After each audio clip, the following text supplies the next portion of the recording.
How did Korea went from this to this in 50 years? Entertainment purpose only. After the Korean War, our GDP per capita was $46, but now it's 35K USD dollars. Basically, Korean War was a proxy war between Soviet Union and the US. Some people say Korea got rich because of the US, and that's yes and no. Why would anyone do a good thing for you for no reason? So after the war, US needed South Korea to remain as a functional proxy, and they also wanted a market to sell their goods. So they gave a lot of aid and allowed almost 0% tax for Korean goods entering the US market. In exchange, South Korea is still a proxy of the United States, and our culture is very much westernized. But of course, just the US aid is not enough to create what was once the 9th largest economy in the world. We were luckily unlucky. Meaning South Korea does not have any natural resources, and after the war we basically had nothing. But this actually helped South Korea to get rich super fast.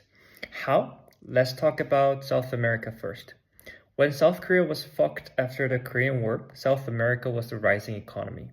Everyone thought South America would get rich, not South Korea, because they got amazing natural resources, good population, and it was right next to the North America.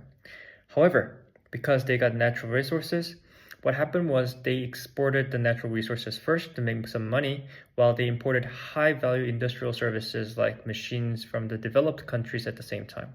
So basically, if you're South America, it means you are selling cheap products all the time, while importing expensive products, so you are never making money, basically. Then why not get industrialized yourself as well? Of course, South America tried that as well, but the old money who had power did not want the industrialization to happen because they wanted cheap labor to be maintained, and also because the country would never starve to death as well, thanks to the rich natural resources they had. The people of South America were not that desperate. On the other hand, South Koreans were fucking desperate because they got nothing. We were literally starving to death. Like everyone was poor, including the government. However, it turns out this was a good thing. We had a clear reference called Japan. Japan was the first developing country who created the formula to become a developed country. Also, we did not have any bureaucracy because the thousands of years of social hierarchy system got wiped out after the war. Like literally everyone's poor. So there was no opposing power to our strong government, and everyone got an opportunity to climb up the social hierarchy ladder. With this fresh reset, first, South Korea made some seed money by sending miners to Germany, soldiers to Vietnam War, and women cut their hair to sell some wig, all to earn foreign currency. And those who participated in the Korean War did some mining and also fought for the Vietnam War, learned how to deal with the machineries and weaponries, later on became good laborers and engineers for industrial factories.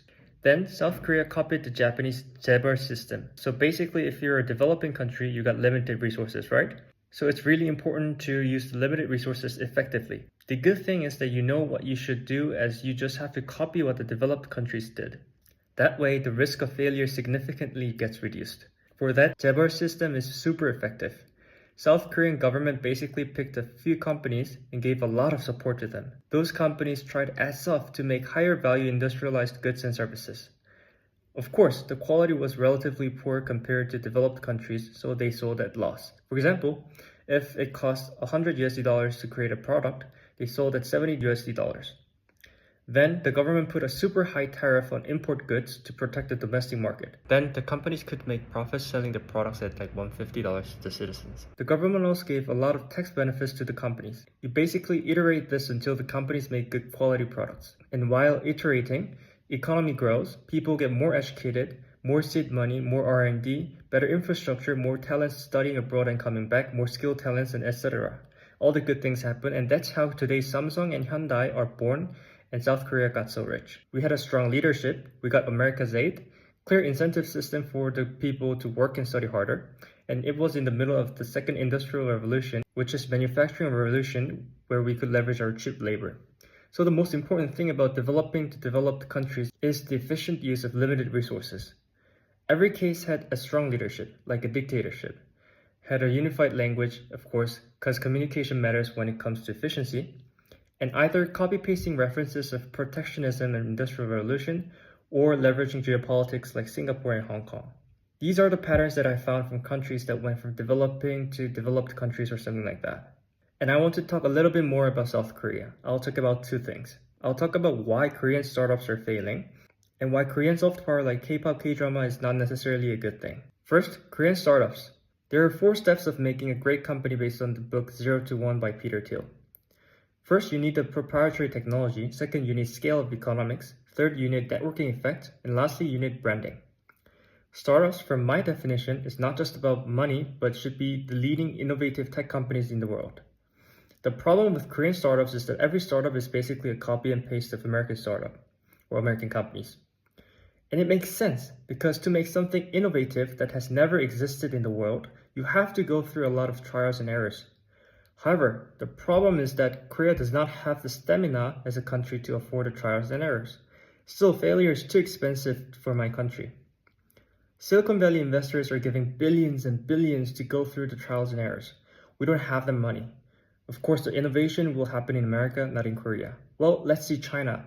The government is giving a lot of support to big tech companies, billions and billions of support.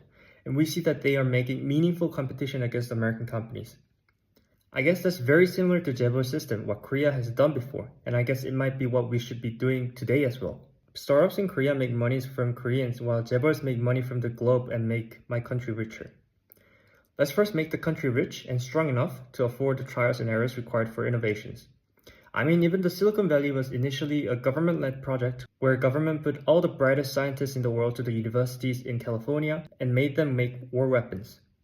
And now Silicon Valley is about money and consumer market, and America is very much caught up by China, who pursued government-led company and country development. Cool. Now let's talk about Korean soft power. The sad truth is, soft power is a zero-sum game. It's basically branding.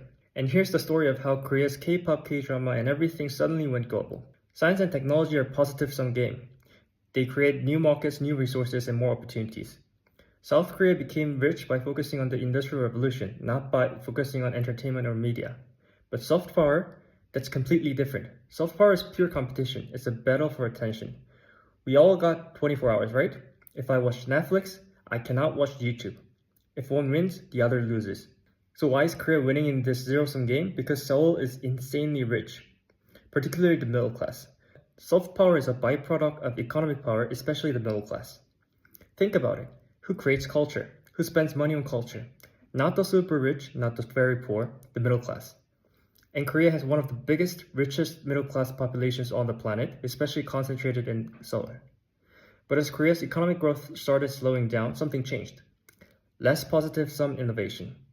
People felt resources were limited, and that pushed society into survival mode, into competition. And competition, that becomes branding and marketing. Another zero-sum era now. Luckily, Korea and Seoul, basically a top 5 global city with a giant middle class willing to spend on culture, that allowed tons of trial and error for the branding and marketing, which produced the super polished Korean soft power we see today.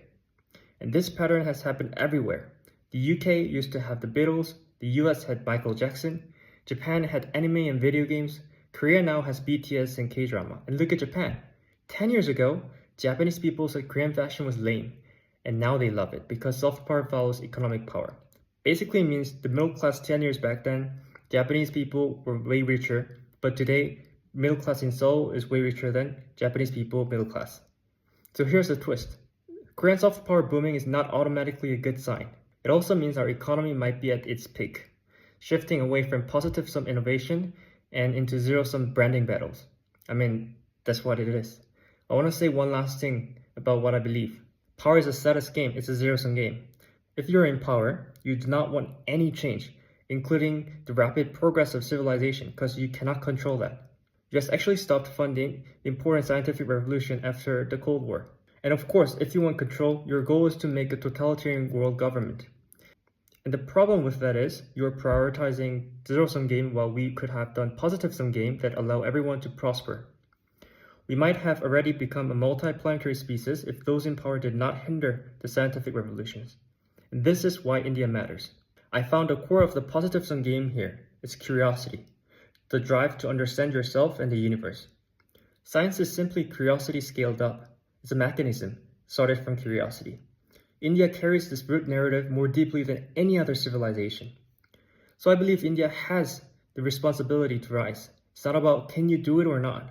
I think you must, because if nations like India don't lead with the curiosity and progress, humanity as a whole will collapse because momentum is really scary and momentum compounds. And we are seeing that after the Cold War, the rate of growth has actually declined. And the same goes for my own country as well. The real evil in our world is the obsession with control over innovation. We need to defeat that, not with the force, but with curiosity, science, technology, and the unwavering commitment to positive sum progress. This is my first and last video about case study of developing to developed countries. I hope it was entertaining and you do study of your own country as well. And from today, I will focus on building my own skincare brand A2 here in India. Hope you enjoyed that. Thank you.